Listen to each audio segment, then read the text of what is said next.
नमस्कार, इलेक्ट्रोमैग्नेटिज्म के कोर्स में आपका स्वागत है। आज जिस टॉपिक को हम डिस्कस करेंगे वो है हमारा सदिश क्षेत्र का curl of A vector field. इसके पूर्व के लेक्चर में हम लोगों ने डाइवर्जेंस और ग्रेडियंट को डिटेल में डिस्कस कर लिया था और हमने हमारे इंट्रोडक्टरी लेक्चर में जिन तीन इंपॉर्टेंट टॉपिक्स की बात की थी, एक तो आपका था ग्रेडियंट, एक था डाइवर्जेंस और एक था कर्ल। तो उसका लास्ट टॉपिक हमारा कर्ल है, जिसको आज हम डिटेल में डिस्कस करेंगे और इसको पढ़ने का तरीका ठीक वैसा ही रहेगा जैसा हमने ग्रेडियंट और डाइवर्जेंस को पढ़ा है, यानी इसके फिजिकल सिग्निफिकेंस को देखेंगे, इसके मैथमेटिकल एक्सप्रेशन को देखेंगे और फिर उसी के अनुरूप हम इस कर्ल को डिटेल में समझ लेंगे। ठीक है, तो अब देखिए, जब मैं कर्ल की बात करता हूं तो जब हमने डाइवर्जेंस पढ़ा था तो डाइवर्जेंस को हमने फ्लक्स के रूप में समझा था। अगर आपको याद हो तो हमने एक एक्सप्रेशन निकाला था डाइवर्जेंस के संदर्भ में, close integration A dot d S. इसको हमने कहा था कोई भी आपकी जो सरफेस है उससे कितना फ्लक्स निर्गत हो रहा है, आउटवर्ड हो रहा है, उसके संदर्भ में हमने डाइवर्जेंस को फिर समझा था। ठीक है ना, उसकी पूरी एक फिजिकल डेफिनेशन थी। तो यहां पर जब हम लोग समझेंगे कर्ल को, curl of A vector field को, तो यहां पर हम समझेंगे लाइन इंटीग्रल के रूप में। मैं बता देता हूं आपको, यहां पर देखिए तीन प्रकार के इंटीग्रल्स होते हैं। वैसे वो टॉपिक डिटेल में आगे आ जाएंगे, लेकिन मैं यहां पर आपको एक ब्रीफ आइडिया देता हूं। तीन प्रकार के इंटीग्रल हमें पढ़ने हैं। एक होता है आपका लाइन इंटीग्रल, ठीक है, लाइन इंटीग्रल जिसको आप कहते हो रेखा समाकलन।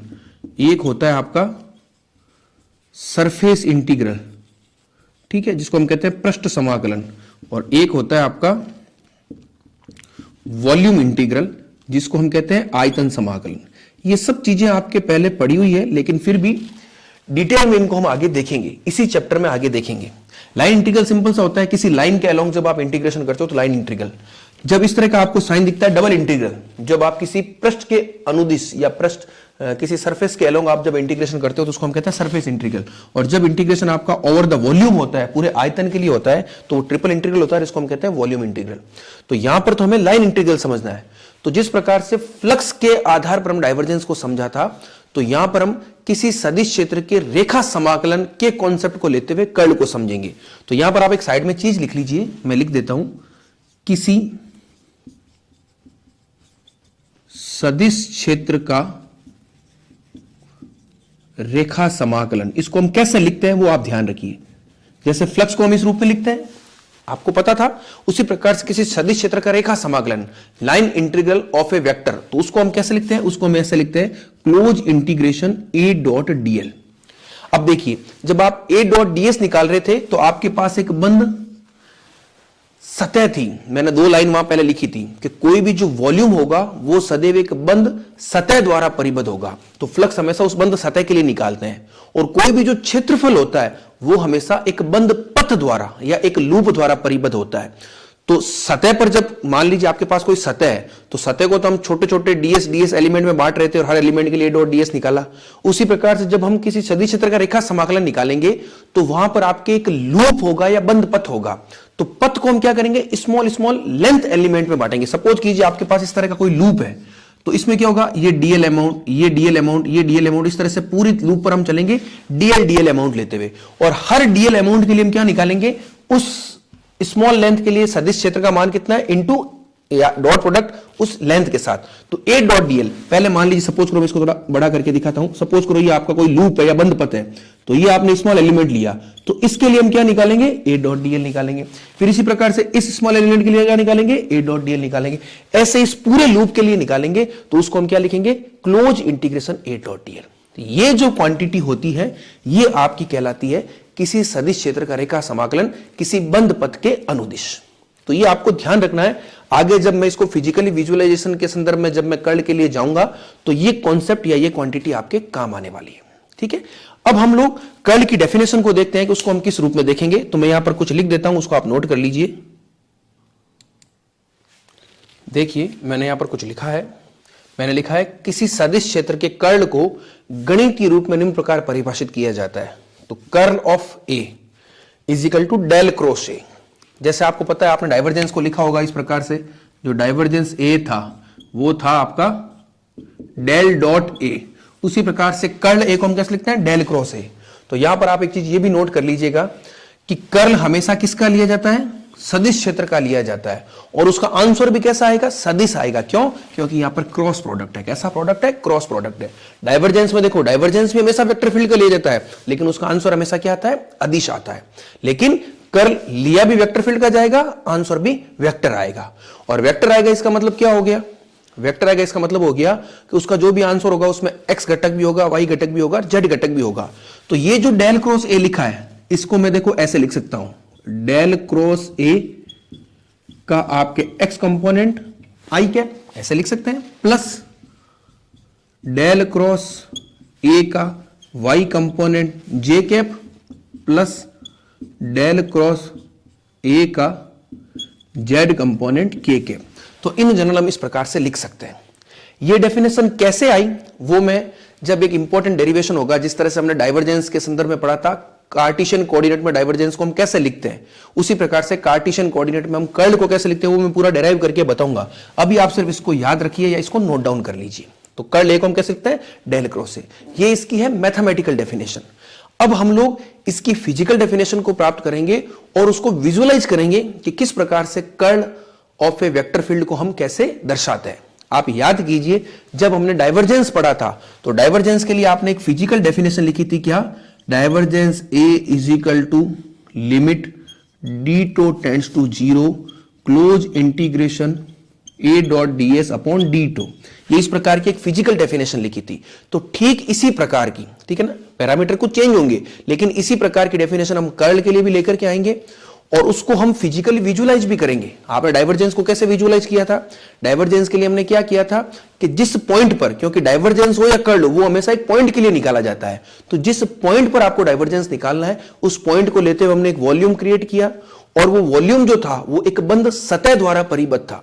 उस सतह को हमने क्या किया, स्मॉल एलिमेंट्स में बांट दिया, डीएस डीएस करके, और हर स्मॉल एलिमेंट के लिए ए डॉट डीएस यानी फ्लक्स कैलकुलेट किया और फिर उस पूरी सतह के लिए फ्लक्स कैलकुलेट किया, जिसको हमने कैसे लिखा, close integration A dot DS. फिर उस वॉल्यूम से हमने डिवाइड किया और उस वॉल्यूम को हम इतना छोटा करते चले, इतना श्रिंक करते चले कि वो उस पॉइंट तक समा के बराबर हो जाए। तो उस स्थिति में limit d tau tends to 0 हो गई। तो ये एक्सप्रेशन आपके निकल करके आया किसका, डाइवर्जेंस का।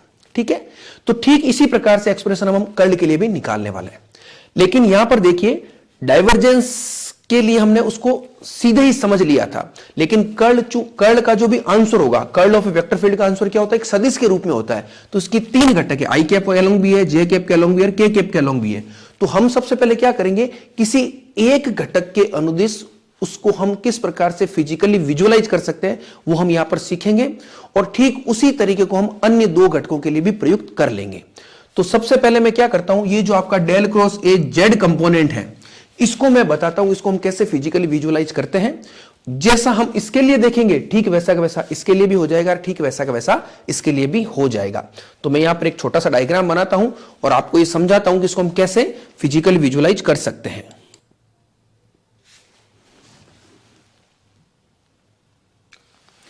अब देखिए, यह मैंने कुछ लिखा है, अब इसको मैं एक्सप्लेन कर देता हूं ये क्या है। देखिए, हमें डेल क्रॉस ए के जेड घटक को फिजिकली विजुअलाइज करना है। तो उसके लिए हम सबसे पहले क्या करेंगे, एक जेड एक्स बना दिया आपने। ये क्या लिखा है अभी मैं एक्सप्लेन कर दूंगा। ये जेड एक्स है, ठीक है ना, ये आपकी क्या है, जेड एक्सिस। अब हमने क्या लिखा है कि सपोज करो जिस बिंदु पर, इस बिंदु पर मान लीजिए आपको क्या कैलकुलेट करना है, कर्ल कैलकुलेट करना है, वो भी कर्ल के जेड घटक को कैलकुलेट करना है। तो इस पॉइंट को लेते हुए हम क्या बनाएंगे, एक लूप बना देंगे। क्या बना देंगे, एक लूप। तो मैंने यही लिखा है, देखो, जिस बिंदु पर डेल क्रॉस ए के जेड घटक का मान ज्ञात करना है उसको लेते हुए उसके चारों तरफ एक लूप यानी बंद पथ, ये आपका क्या, एक बंद पथ है। इस प्रकार बनाते हैं कि यह लूप जेड अक्ष के लंबवत, यानी सपोज कीजिए आपकी ये जेड एक्सिस ऐसे है, तो हम लूप कैसा बनाएंगे, ऐसा, ये वाला, ये इसके लंबवत है।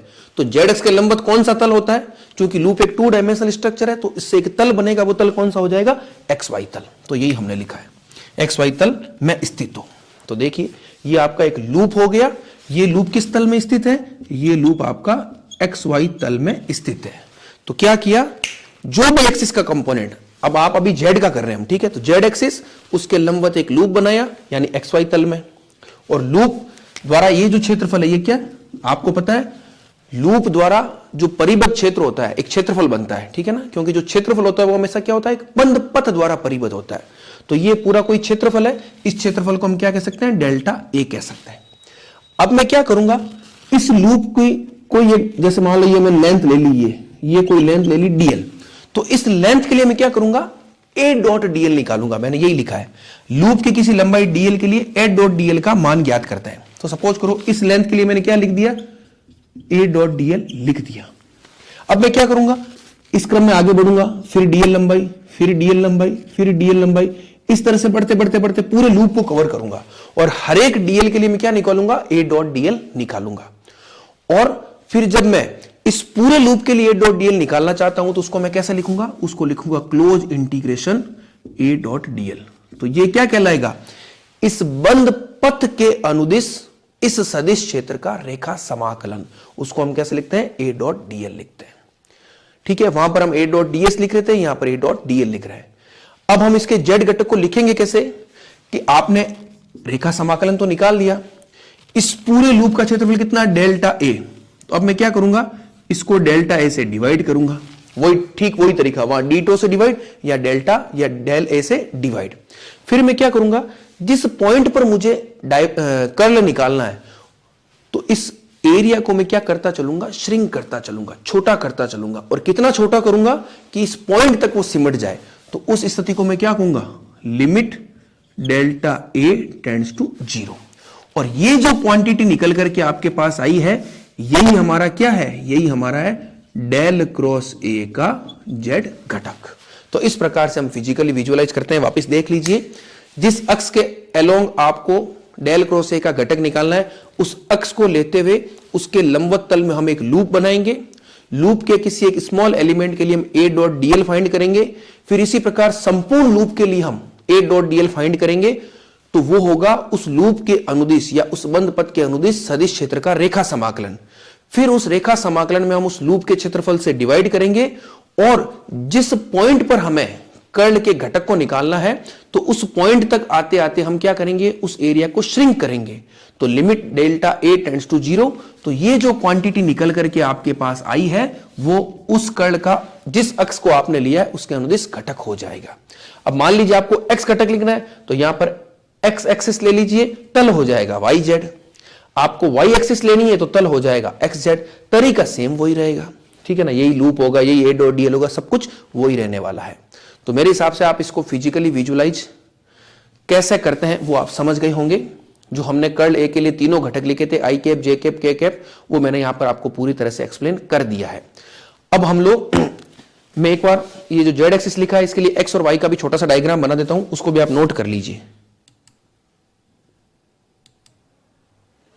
तो देखिए ये मैंने वाई एक्स और एक्स एक्स के लिए भी डायग्राम बना दिया। सेम वही चीज है। अगर मैं वाई एक्स की बात करूंगा तो तल हो जाएगा आपका एक्स जेड, क्योंकि उसका लंबवत तल लेना है, और घटक तो आपका वाई रहेगा, डेफिनेशन सेम वही रहेगी।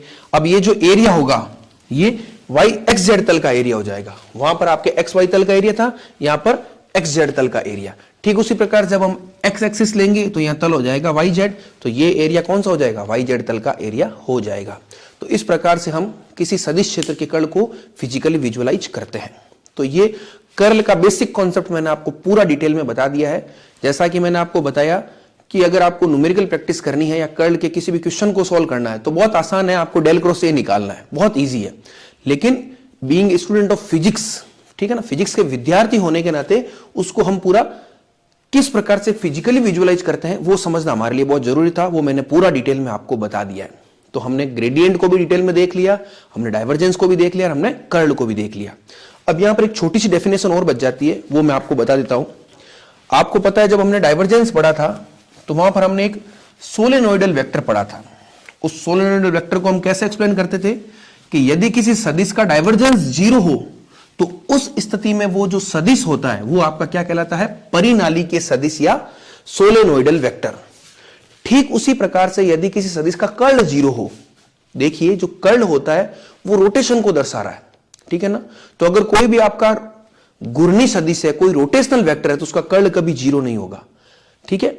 लेकिन अगर कोई ऐसा सदिश है जिसका कर्ल 0 है तो उस सदिश को तो हम कहते हैं अघूर्णी सदिश या इररोटेशनल वेक्टर। तो जैसे वहां पर सोलेनोइडल वेक्टर था जिसके लिए डाइवर्जेंस 0 था, तो अगर कोई इररोटेशनल वेक्टर है, कोई अघूर्णी सदिश है, तो उसके लिए उसका कर्ल क्या हो जाएगा, 0 हो जाएगा। तो ये डेफिनेशन भी बहुत इंपॉर्टेंट है, इसको आप नोट कर लीजिए। अघूर्णी सदिश या इसको आप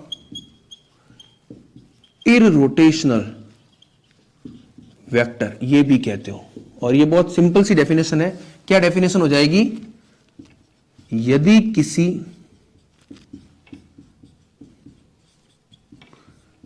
सदिश क्षेत्र के कर्ल का मान 0 हो तो वह सदिश अघूर्णी सदिश कहलाता है। अघूर्णी सदिश कहलाता है। तो कहने का मतलब क्या हो गया, if curl A is equal to 0 then A आपका क्या होगा, A हो जाएगा इररोटेशनल वेक्टर। ये आपको ध्यान रखना है। ये डेफिनेशन आपके न्यूमेरिकल पर्पस के हिसाब से भी बहुत इंपॉर्टेंट है। और जब हमने divergence A is equal to 0 कहा था, तो वहां पर हमने उसके एग्जांपल को किस रूप में देखा था कि जो आपका चुंबकीय क्षेत्र सदिश होता है उसका डाइवर्जेंस हमेशा 0 होता है। आपको याद होगा हमने लिखा था divergence B is equal to 0, क्योंकि चुंबकीय क्षेत्र सदिश की जो रेखाएं होती है वो एक बंद वक्र के समान होती है। तो याद रखिए डाइवर्जेंस B तो 0 होता है, लेकिन कर्ल B 0 नहीं होता, लेकिन कर्ल E हमेशा 0 होता है। तो ये आपको ध्यान रखना है, डाइवर्जेंस B 0 होता है, और जो आपका सदिश क्षेत्र विद्युत क्षेत्र सदिश होता है कर्ल E उसका कर्ल हमेशा क्या होता है, 0 होता है। क्यों? क्योंकि वो खुले वक्र के समान होती है, वो कोई लूप नहीं बनाती है, कोई घूर्णी सदिश नहीं बनाती है। तो ये दो इंपॉर्टेंट चीजें हैं। वैसे आगे हम जब स्थिर वैद्युत की और मैग्नेटोस्टैटिक्स वगैरह पढ़ेंगे तो वहां पर ये डिटेल में आएंगे, लेकिन मैंने अभी आपको थोड़ा बहुत आइडिया दे दिया। तो ये हमारा कर्ल, जिस टॉपिक को हमने स्टार्ट किया था उसको मैंने आपको डिटेल में बता दिया है। अब हम लोग क्या करेंगे कि कार्तीय निर्देशांक पत्ती में किसी सदिश क्षेत्र के कर्ल को कैसे लिखा जाता है। हमें पता है डेल क्रॉस ए लिखा जाता है, लेकिन जो उसकी फिजिकल डेफिनेशन है उस डेफिनेशन का यूज करते हुए हम ये समझाने का प्रयास करेंगे या उस चीज को डेराइव करेंगे कि वो डेल क्रॉस ए के रूप में ही कैसे आता है। उसको हम नेक्स्ट लेक्चर में करेंगे। इस लेक्चर को मैं यहीं समाप्त करता हूं। Thank you.